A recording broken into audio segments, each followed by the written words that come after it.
All right, ready to dive deep. You sent over some really thought-provoking excerpts from Jason Blakely's book, In Nubanyo, Lost in Ideology. And today, we're going beyond those surface-level explanations of political ideologies. Blakely's approach is really interesting. He uses this metaphor of maps to talk about ideologies. And it's not just some abstract theory. Oh, okay, so what do you mean? Like, how so? He's saying that these belief systems we hold, they actually shape how we see and understand the world. Like, imagine wearing a pair of glasses with a colored lens. You're not seeing the world in its pure form anymore.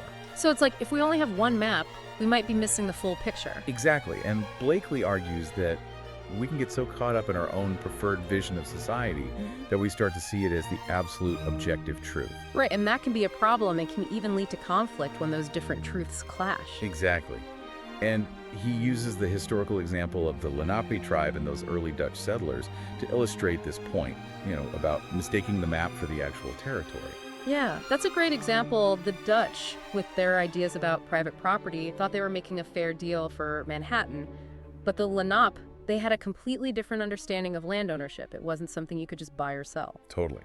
And that clash of perspectives, rooted in very different ideologies, had huge consequences, right? It highlights what can happen when we're so lost in ideology that we can't see other ways of understanding the world. And it's not just history. This is happening all around us today, which is exactly why unpacking these ideologies is so crucial. So where does Blakely even begin? He dives into specific ideologies, starting with classical liberalism, which forms the basis of many Western democracies. He digs into John Locke's concept of natural rights, this idea that we're all born with certain inherent rights. Right, like those unalienable rights, life, liberty, and property. Exactly. But here's the thing. Blakely points out that this state of nature that Locke describes, where everyone's free and equal, it doesn't necessarily reflect how societies have actually worked throughout history. So it's like Locke's map is missing some important landmarks. It's not fully reflecting the real terrain. Right. Think about Native American tribes, like the Nez Perce or the Lakota. They had a more communal approach to land ownership, which directly challenges this emphasis on individual property rights in Locke's philosophy. Okay, so we're already seeing this tension. On one hand, you have this emphasis on individual rights. But on the other, you have these examples of societies that function quite differently, that prioritize the collective good. Exactly. And that tension leads to one of the big questions Blakely grapples with. Can a society built on this foundation of individual rights ever be truly cohesive? How do you balance those individual desires with this need for social solidarity? That's a huge question. I mean, how does classical liberalism even attempt to address that tension? Well, that's where Adam Smith comes in, a key figure in classical liberal thought. He believed that even in a self-interested society, sociable sentiments would act as a sort of check on unbridled individualism. Sociable sentiments? Wait, you mean like empathy and compassion? I wouldn't expect that from the guy who practically wrote the book on free markets. It might seem contradictory, but it gets at this ongoing tension within liberalism itself. And it leads to these different interpretations, even splits within the ideology, like we see with the emergence of progressive liberalism on one side and, say, right libertarianism on the other. Right, the age-old debate, big government versus small government. Exactly. Progressive liberals, they're influenced by thinkers like T.H. Green. They believe that true freedom, it requires more than just protecting individual rights. It means ensuring that everyone has the means to actually exercise those rights. They argue for what are called positive rights. Now, when you say positive rights, can you give us a concrete example? Sure. Positive rights, they include things like access to healthcare, education, even a basic standard of living. These require action from others, not just non-interference. It's saying you can't be truly free if you're struggling to survive. So they believe government has a role to play in ensuring those basic needs are met, creating a more level playing field. What about those right libertarians? Right, libertarians, they're all about individual liberty. Thinkers like Hayek, for instance, or Buchanan. They see government intervention, even with good intentions, as a slippery slope towards tyranny. They warn against what Hayek famously called the road to serfdom. So even though both groups might stem from this idea of liberalism, their maps lead them to completely different conclusions about the role of government. Absolutely. And this difference in approach even influences how they view history. Progressives, they tend to see this historical progress, a march toward greater freedom and equality, milestones like the abolition of slavery or the expansion of voting rights. Right libertarians, though, they're more likely to see a potential decline, a warning against the dangers of an expanding state. It's like two people looking at the same map, but seeing different landscapes depending on which features they choose to focus on. Fascinating. But Blakely doesn't just stop at liberalism, does he? No, he delves into conservatism as well. And what's really interesting is this tension he reveals within conservatism itself. Oh, I bet. Because when I think of conservatism, I tend to think of it as being opposed to change, right? There's definitely an element of that, especially in traditional conservatism. Think Edmund Burke, his emphasis on tradition, gradual change, and a healthy skepticism towards those radical shifts. They're the if it ain't broke, don't fix it crowd. Respect the old ways, the established structures. Exactly. They see institutions and traditions as holding this accumulated wisdom, not something you just toss aside lightly. But then you have the rise of free market conservatism, which is really prominent in America. It blends this emphasis on tradition with a strong belief in free markets, limited government. It is interesting how conservatism, which is often seen as resistant to change, can also embrace an ideology like free market capitalism, which can be this huge driver of change itself. It's a total paradox. And he uses the example of the Southern strategy in American politics to illustrate this complex kind of fusion. You have these social conservatives, they were wary of the rapid changes of the civil rights era. Then you've got the right libertarians, all about those free markets, and then those appealing to, well, let's just say a desire for order, all coming together. They formed this powerful political force, even though their core beliefs were sometimes at odds. It really shows you how ideologies can be blended and remixed in complicated ways, even seemingly opposite ones. But on that note, and I know this is a heavy one, Blakely also analyzes one of the most, alarming ideologies out there, fascism. And rightfully so. Yeah. Because it's an ideology that unfortunately keeps resurfacing throughout history. Blakely really wants to drive home the danger of fascism, especially its intense focus on national identity.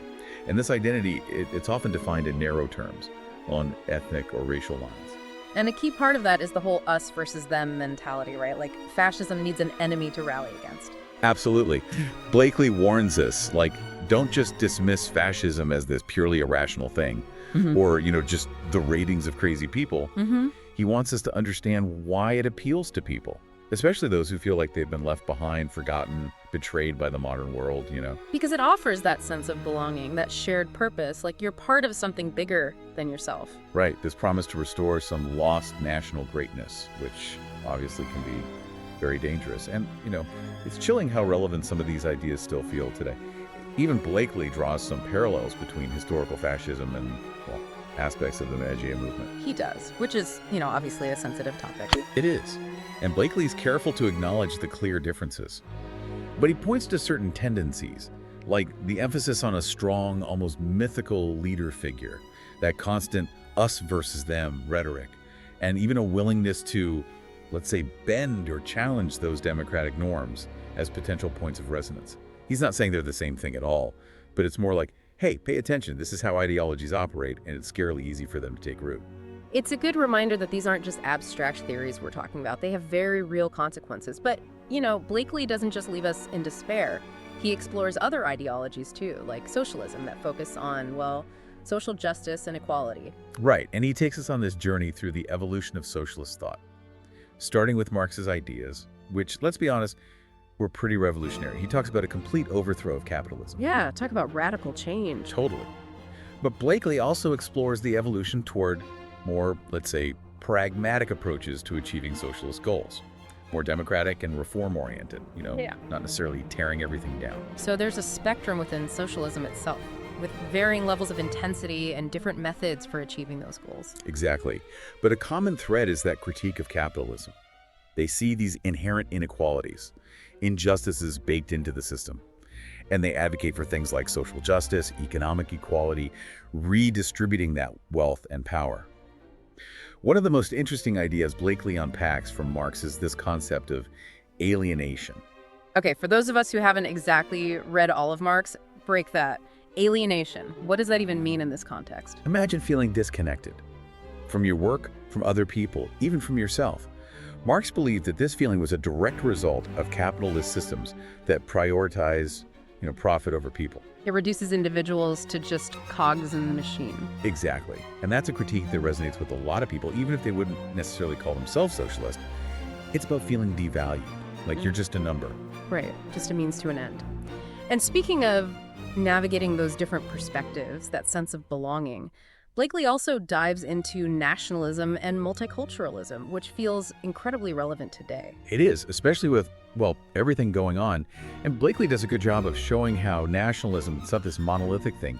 You have civic nationalism, which is about shared values and institutions. But then you also have like ethnic nationalism, which is much more exclusive. It can even be dangerous, right? Because it often relies on a very narrow definition of who belongs and who doesn't. It's interesting, though, because nationalism, you would think it's all about a shared history, a sense of place. But you're saying it's often a constructed idea. It's not necessarily this natural, organic thing. It's true. It can be deliberately cultivated. He talks about this study by Eugen Weber of 19th century France. It shows how this idea of a unified French nation, it didn't just magically appear, it was intentionally created through education, language, these shared cultural symbols.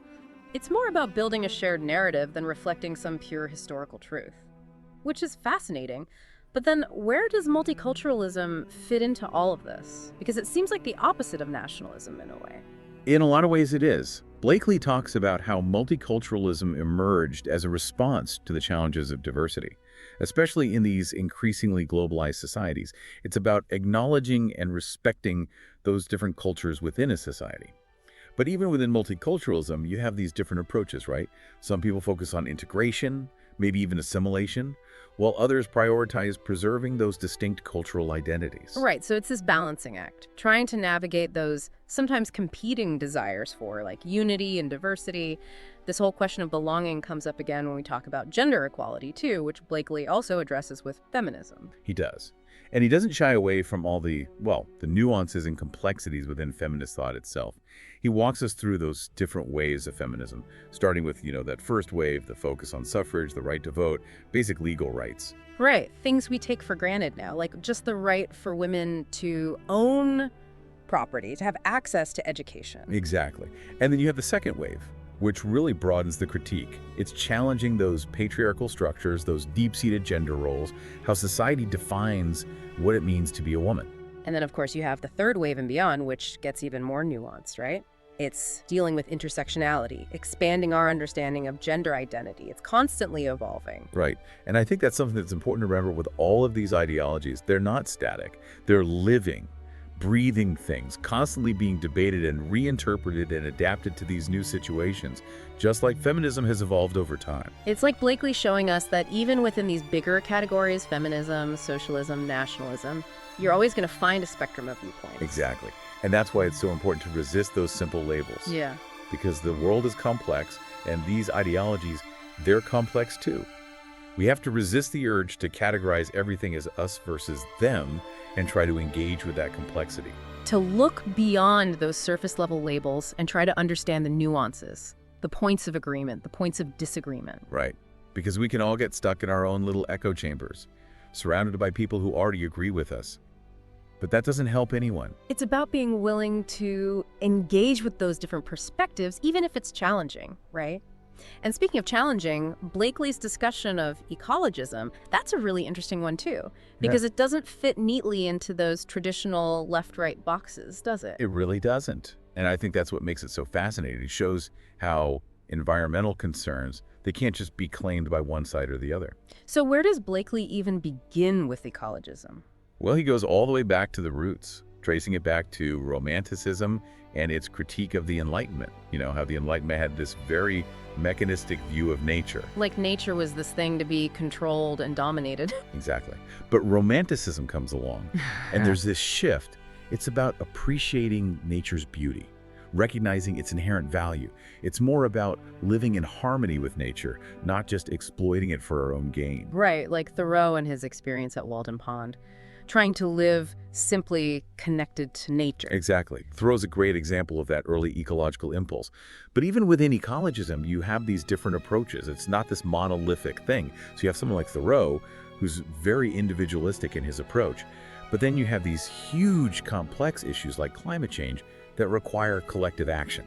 So again, that tension between individual action and collective responsibility, it seems to pop up everywhere we look. It really does. It's a fundamental dilemma, you know? And Blakely talks about how these ecological ideals, they often clash with the realities of our world. Like, we live in a society built on industrial capitalism. How do you reconcile that with a deep respect for the natural world? How do you balance environmental protection with economic growth? These are really tough questions. Questions that are becoming more and more urgent every day. And, Blakely points out that ecologism has influenced a lot of different ideologies. You have your liberal environmentalists who often focus on things like market-based solutions, government regulations, but you also have those more radical green movements that are calling for a complete overhaul of how we live, like a fundamental shift in our relationship with nature. Right, so even within ecologism, you have this whole spectrum of approaches, from working within the existing system to completely transforming it. And it shows how these ideologies, they're not static. They're constantly being debated, reinterpreted, and adapted to these new situations. It's like they're constantly evolving, and it's our job to keep up, right? To keep questioning and learning and refining our understanding. Which I think brings us back to Blakely's main point. He's reminding us that these ideologies, they're human creations. They're maps, not the territory itself. Right, and it's up to us to understand which maps we're using, and to be aware of how those maps might be distorting our view. Because we can get so used to seeing the world through a particular lens that we forget the lens is even there. Exactly. And once you realize that, then comes the even bigger challenge.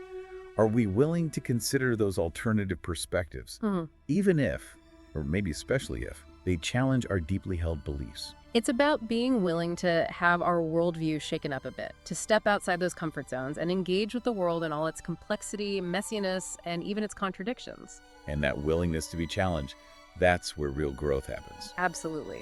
But how do we even begin to do that? I mean, Blakely does offer some guidance, right? He provides these concrete suggestions for how to have those difficult conversations, how to resist those easy answers that ideologies often provide. He does. He talks about the importance of finding common ground, focusing on shared values, even when there are those big disagreements about the specifics. Which can be tough, especially these days when everything feels so polarized. It is. But he reminds us, even when it feels like we're worlds apart, there are often these underlying values that we share with those who hold different political beliefs.